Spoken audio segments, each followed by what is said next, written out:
Krishna disappeared. Om Namo Bhagavate Vasudevaya. Om Namo Bhagavate Vasudevaya.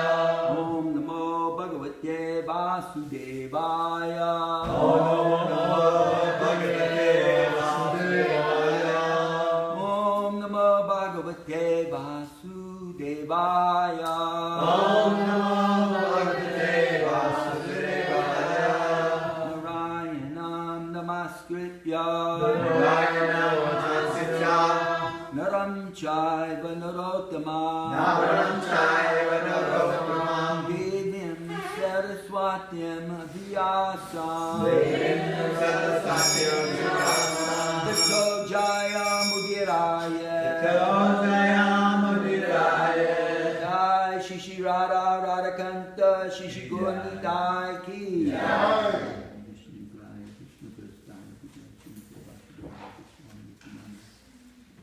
Here, you want to distribute this prasad? There's only a couple of pieces of burfi, and if you can make sure the visitors receive that.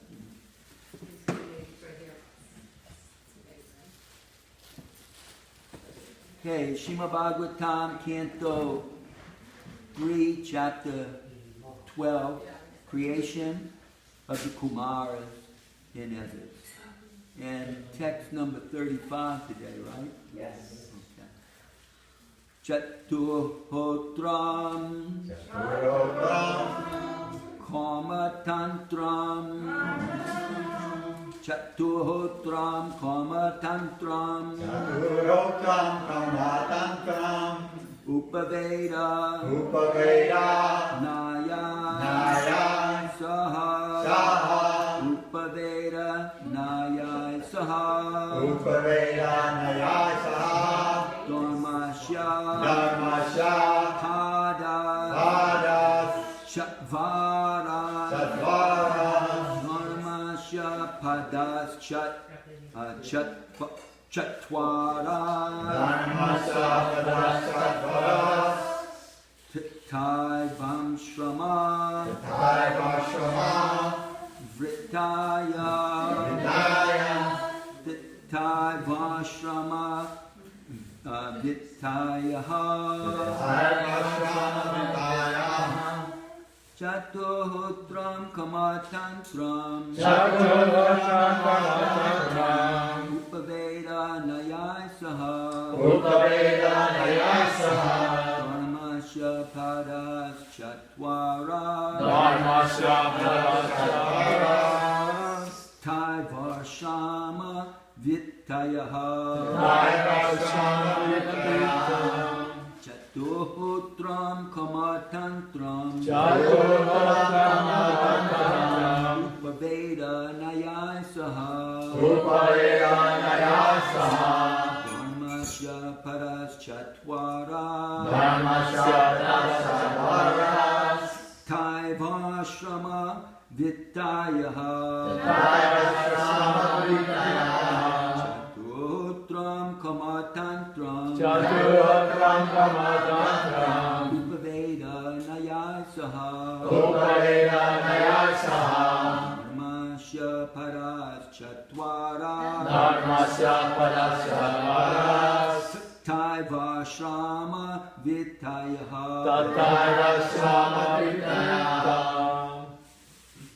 Chaturhotram Kama Tantram Chaturhotram Kamatantram. Upaveda Naya Saha Upaveda Naya Saha.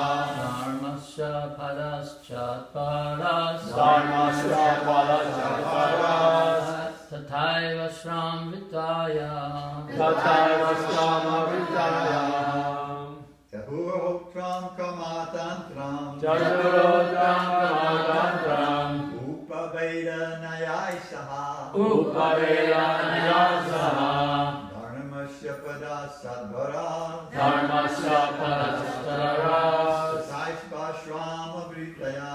Thai Vashrama Vidaya. Chaturhotram Kamatantram.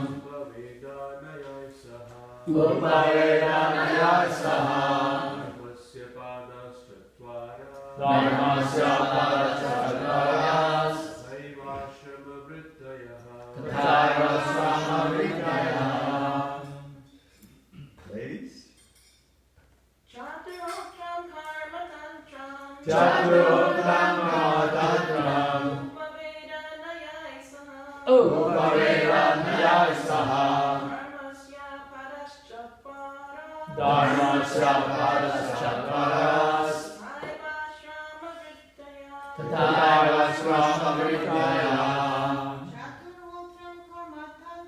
Chaturotram karmatantram. Upavedanaya saha. Dharmasya padachatvaras. Tathaiva sramavrittayah.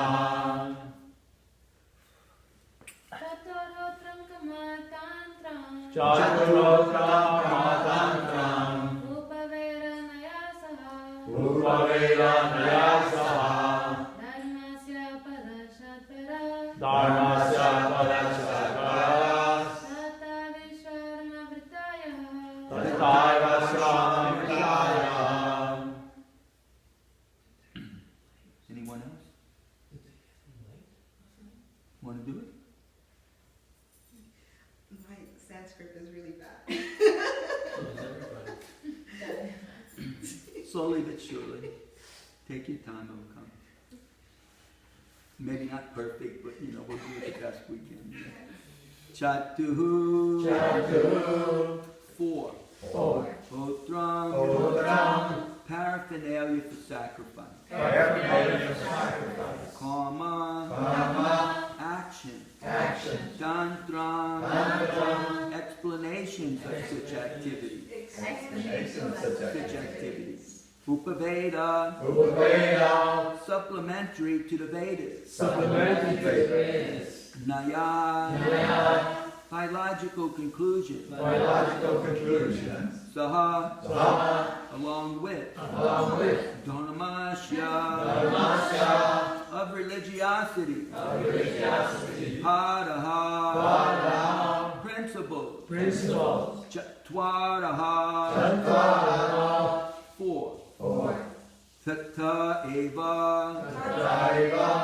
In the same way. In the same way. Ashrama. Ashrama. Social order. Social order. Vitayaha. Vitayaha. Occupation. Occupation. If it wasn't for Lord Chaitanya, none of us could be doing this. Because we just wasn't born in the proper place. By Lord Chaitanya's mercy, he opened it up to everyone. Even, we get to chant the Sanskrit. Of course, for most of us, if it wasn't put into Roman letters, we wouldn't be able to chant it either. So that's Prabhupada's mercy. Okay, so translation, please repeat. The 4 kinds of paraphernalia. The 4 kinds of paraphernalia. For conducting the fire sacrifice. For conducting the fire sacrifice. Became manifest. Became manifest. The performer. The performer. In brackets, the chanter. The chanter. The offerer. The offerer. The fire. The fire. And the action performed. And the action performed. In terms of the supplementary Vedas. In terms of the supplementary Vedas. Also the 4 principles of religiosity. And in brackets, truth, austerity, mercy, and cleanliness. And the duties of the 4 social orders. No, social orders in the book. It says spiritual here. Well, Ashrams are spiritual, varnas are social. yeah, but it says here in the book social orders, so that's what I said. Gotcha. Well, but This must be edited. it also said in the Sanskrit though, Vitayaha, occupations. So I don't know. Anyway, somehow this word socials here, whether it's correct or incorrect. And the duties of the four social orders, last three words, all became manifest. Okay, Srila Prabhupada's Divine Purport. Eating, sleeping, defending, and mating are the four principles of material bodily demands, which are common to both animals and human society. To distinguish human society from the animals, there is the performance of religious activities in terms of the social statuses and orders of life. They are all clearly mentioned in the Vedic literatures and were manifested by Brahma when the four Vedas were generated from his four mouths. Thus, the duties of humankind in terms of the statuses and social orders were established to be observed by the civilized man. Those who traditionally follow these principles are called Aryans, or progressive human beings. Those who traditionally follow these principles are called Aryans, or progressive human beings. Thus ends the Bhaktivedanta purport to the 35th verse, 12th chapter, 3rd canto, Srimad Bhagavatam. Srila Prabhupada ki jai. I offer my respectful obeisances unto the lotus feet of His Divine Grace, A.C. Bhaktivedanta Swami, Srila Prabhupada, who is opening our eyes with the torch of knowledge, thus freeing us from the dense darkness of ignorance. When will Rupa Goswami, Prabhupada, who has established within the material world the mission to fulfill the desire of Lord Chaitanya, give us shelter under his lotus feet? Srila Prabhupada ki jai.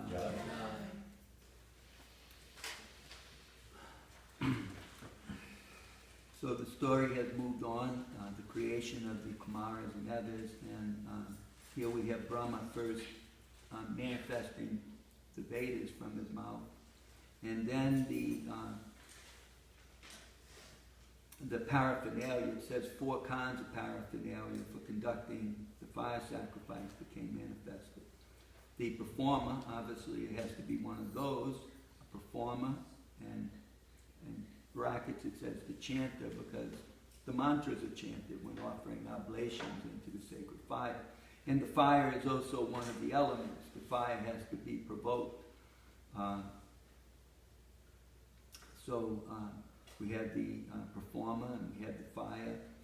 And then the actions performed in terms of supplementary Vedas.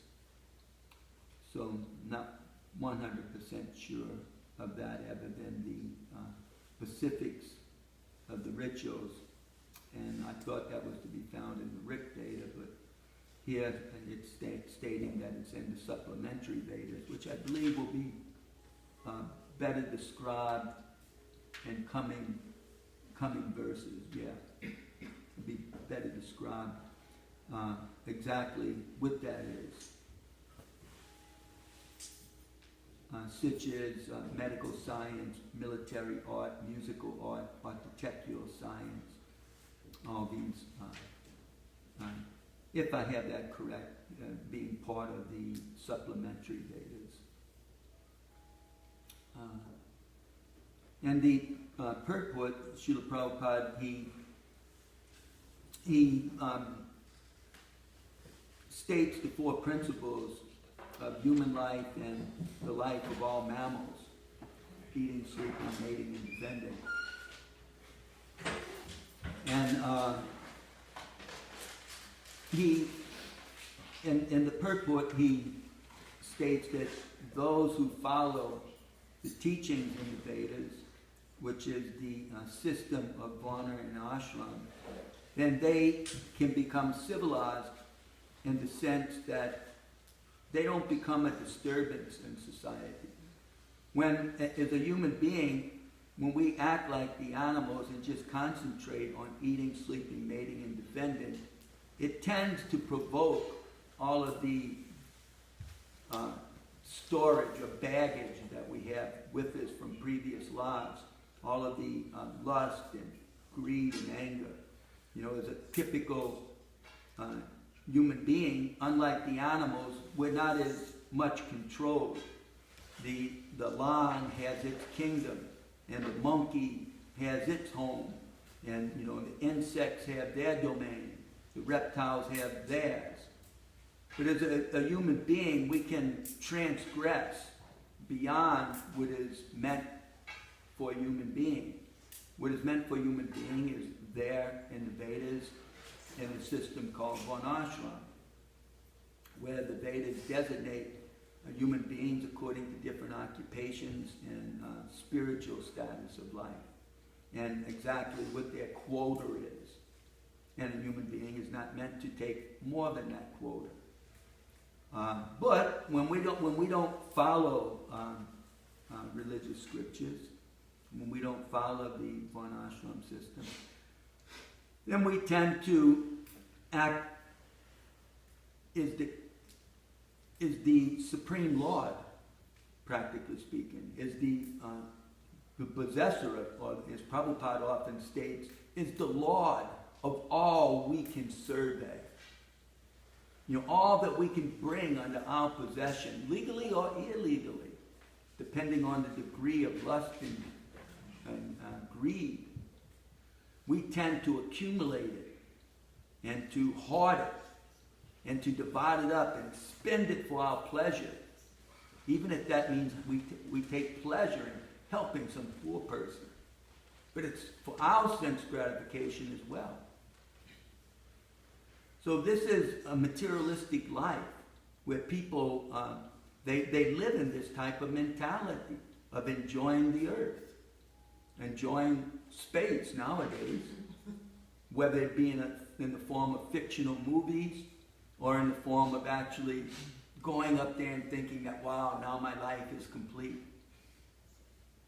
You know, this is an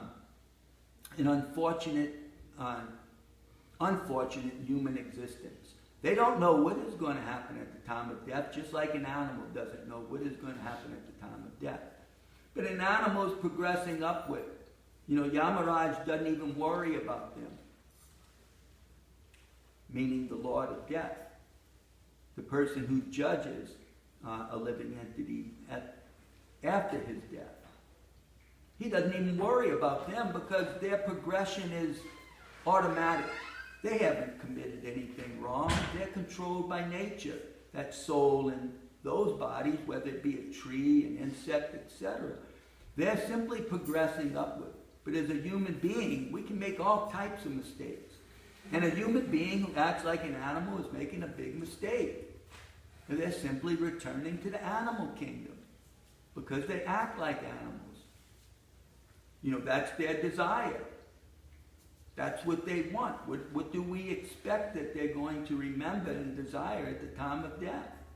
You know, they're going to want whatever they eat. And they're going to want all the things that they were desiring to bring under their control. This is their life. And that life will continue, says Krishna in the Bhagavad Gita. Whatever you remember at the time of death, to that state you will attain. But those who can hear, those who are fortunate enough to hear from the spiritual master, who are fortunate enough to hear from Krishna, you know, through the mouth of the spiritual master, generally speaking, whether that come in the form of our mother and father, or our elementary, high school, college teachers, or in the form of the Paramahamsa, who is simply wandering the earth, trying to teach people about Krishna. But like Srila Prabhupada, who creates an organization to teach people about Krishna. Just like there's the educational institution in every country. And basically they're teaching only a type of dharma or type of occupation. When you graduate, you're qualified to take up such and such occupation. No concentration on any spiritual life unless somebody went to some parochial school. All sorts of secular private schools and all public schools are simply secular. And they teach us some dharma in order to serve ourselves, our families, and the state ultimately, by paying taxes or taking up civil service or military service. It's simply completely materialistic, whether it be good, bad, or ugly. It's materialistic, and it will only result in another birth because they don't concentrate on what happens at the time of death. That's left up to the religious institutions in our modern society. And at least in a country like this, the religious institutions have a freedom to exist and to teach. And some places they don't. But it becomes competitive. The religious institutions have to compete against the materialistic society because the messages are completely the opposite. You go down to the Gulf Coast, or you go to New Orleans, you go anywhere, even in the Picayune, the advertisements are for enjoying this material world. And everything in the store is for enjoying the material world. Everything on the TV set, the radio, and for the most part on the computer is for enjoying this material world. Although, on the computer we can find some Krishna consciousness, and even on the television you can find, various religious channels. So it becomes, extremely competitive, and the spiritualists are the losers, because 90 to 99% of the people are chasing behind the secular, the material. So therefore, beginning with Srila Bhaktivinoda Thakur, to his powerful son, and to his powerful son's greatest servant, A.C. Bhaktivedanta Swami, they created an institution to teach this science of God, science of Krishna, beginning with Bhakti Yoga, but even how to live in this material world full of material desires and the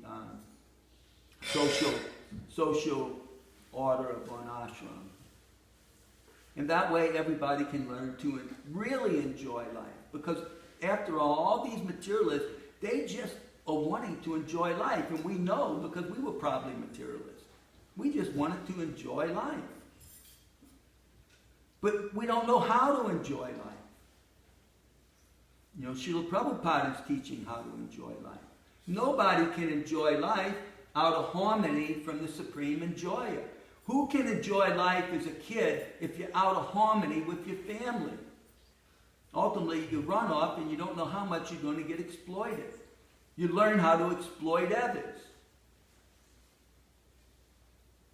So Srila Prabhupada's society is teaching us how to live in harmony with the Supreme Enjoyer. And naturally, we enjoy. He's the Supreme Enjoyer, and because we are his little bitty parts and parcels, we are little bitty enjoyers. We're meant to enjoy. We're meant to have fun. We're meant to love life. But we don't know how to do it in the materialistic world. We're thinking, you get some beer to drink. You go to football games. You ride around on motorcycles. You even fight with one another. They even divide themselves, according to their races and battle one another. According to their religions, they do that. And then they say peace in the world.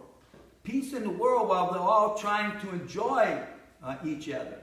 So, my enjoyment may not be your enjoyment. So Prabhupada would compare it to throwing rocks in the water. And what happens? They all clash. Not until you can throw it in the center and they all ripple out nice and sequence. So Krishna's the center. When we start to serve the supreme enjoyer, we enjoy. But if we're not serving that supreme enjoyer, we're doomed for being corrected by the powerful laws of his material nature. All right, you're a human being. I've given you this chance to get out of misery altogether. You don't have to live in the cycle of birth and death. You don't have to struggle to eat, mate, sleep, and defend. You can come to the spiritual world. Everybody eats, sleeps, mates, and defends, and is quite happy. There's old people, there's young people. They're all serving Krishna in some kind of way. There's beautiful people, there's feminine people, there's masculine people, and they're all serving Krishna in some sort of way. There's people that don't look like people with 4 arms. There's even powerful great demons with thousands and millions of heads that we wouldn't even be able to have the capacity to understand. And they're all serving Krishna. And they live in a world where you don't have transportation problems, you don't need insurance, you don't need medical doctors, you don't need an auto industry. You don't need any of these things. They just live like Krishna. Or in Vaikuntha, they live like Vishnu. They travel at the speed of the mind. Their senses are all full of, energy and their minds are always absorbed in pleasure. And they see one another in perfect vision. We're meant to live there. When we get this opportunity as a human being and we turn around and we act like an animal. One may even be a big president. What do they do? What have half these guys done? They persecute the citizens. They steal the money. And yet, and yet many times people still vote for them. So, what a ridiculous society, and so Prabhupada created an organization to try to compete with all the propaganda to be a good materialist. We're trying to propagate to be a good spiritualist, to be a good devotee. How can we ever be a devotee if we don't even know who to be devoted to? So therefore, he even had to teach us who the personality of Godhead is. Nobody knows. He's just some light. Or he's just, the judge. We think he's the judge, and we all fear going before him because we've all made some mistake. Is he going to be merciful? So we surrender to some incarnation, whether it be the incarnation of his son or the incarnation of someone else that's delivering people. The Buddha. We surrender. And we try to bring an end to our misery.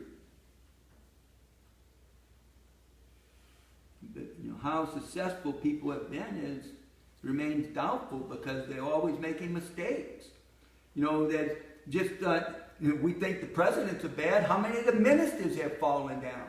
How many of the priests have fallen down with their congregation's children? And yet we're saying, there's nothing wrong with this world. Prabhupada, he had to create an organization to propagate the science of Krishna consciousness. And that we can find, perfectly in his books.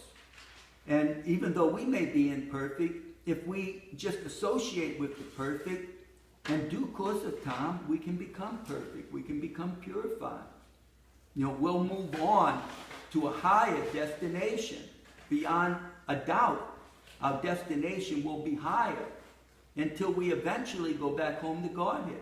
And as Dwi Bhuja often quotes, Srila Prabhupada saying, even in this life, Mamana Baba Madbhakto, if you just think of Krishna, become his devotee, Mamana Baba Madbhakto, Majaji Mam, you worship him. Krishna appreciates it. He teaches it. Why? Because if you worship him, we become purified. if we ignore him and we don't want to worship him because we're not going to worship anybody, then that's our ill luck, our misfortune, our lack of humility, that we can't worship Krishna. What time is it?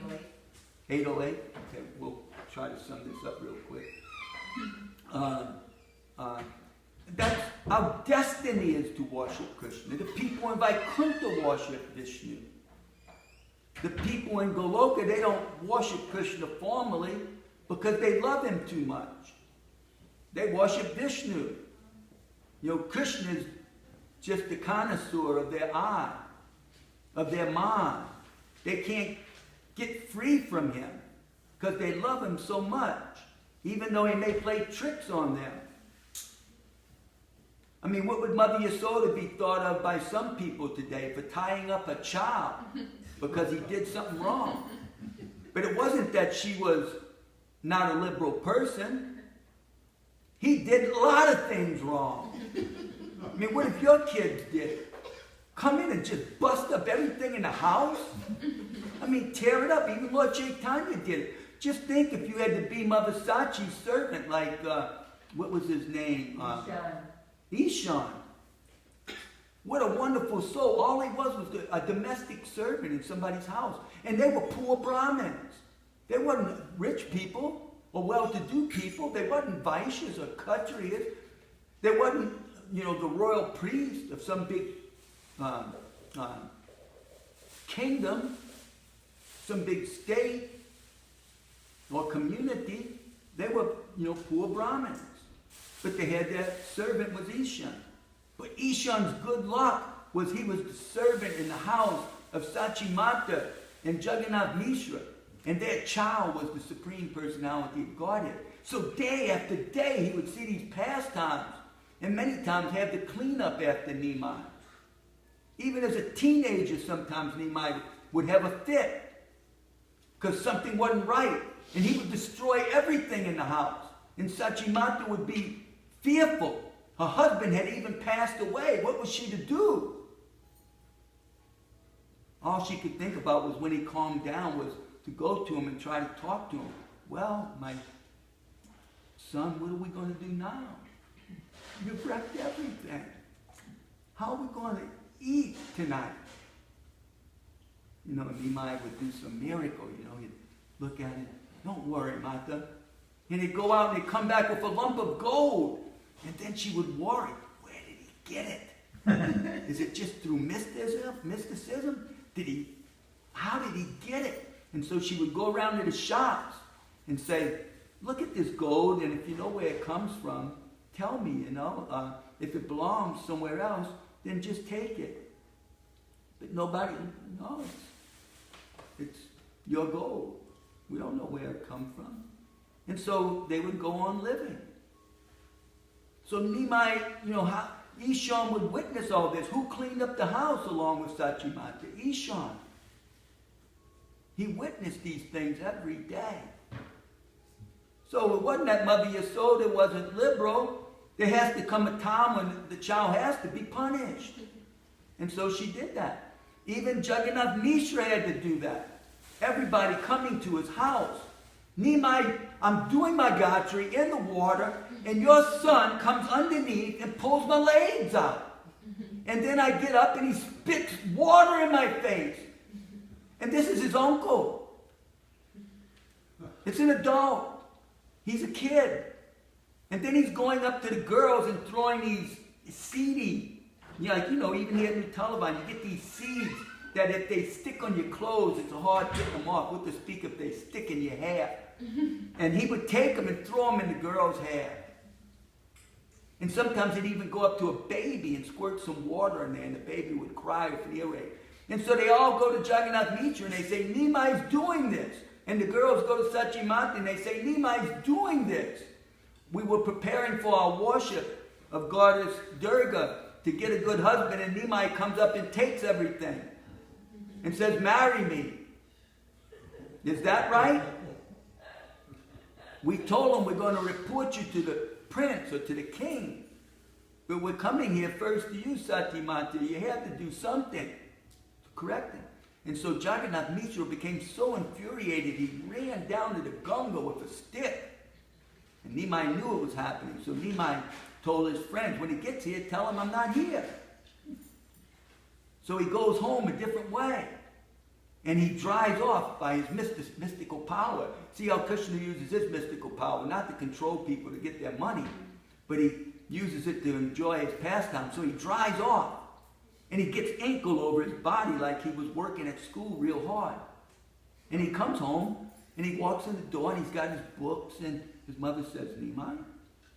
He says, yeah, Mama, get my food together, my prasad. I need to go do my bath. Nimai, you need to go do your bath? And she's looking at him perfectly dry with still ink blotches all over him. He says, it doesn't look like he's been to the Ganga. What are these devotees coming here telling me this?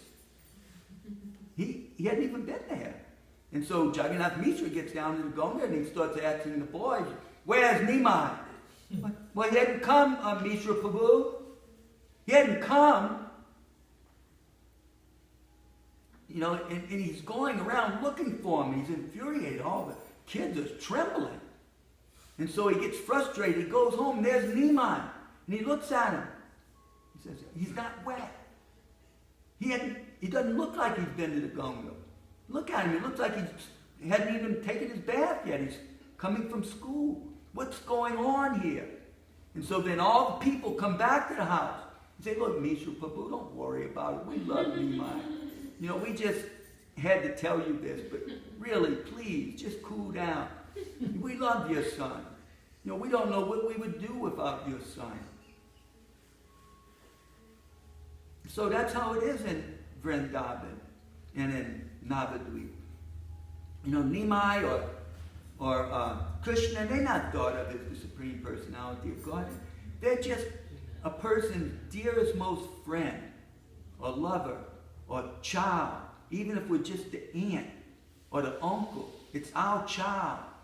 It's the person that makes our neighborhood and community what it is. And we love him. And there's nothing like Vrindavan anywhere. There's no birth, no death, no old age. If you're old, you feel great. That's your rasa with Krishna. I'm an old man for Krishna. I may even be an old Brahmin. I do rituals for Krishna. When he wants to worship Govardhan Hill, who does he call? The Brahmins, because that's their job. They don't plow fields. They do rituals. You know, they chant Vedas. They teach school. Stuff like that. So we had to end. It's late. I thank you very much. I'm sorry we can't go on longer. I don't have the Shakti that Prango Bene has, so, you know, we got to stop now before everybody starts to slip off. Srila Prabhupada ki jai.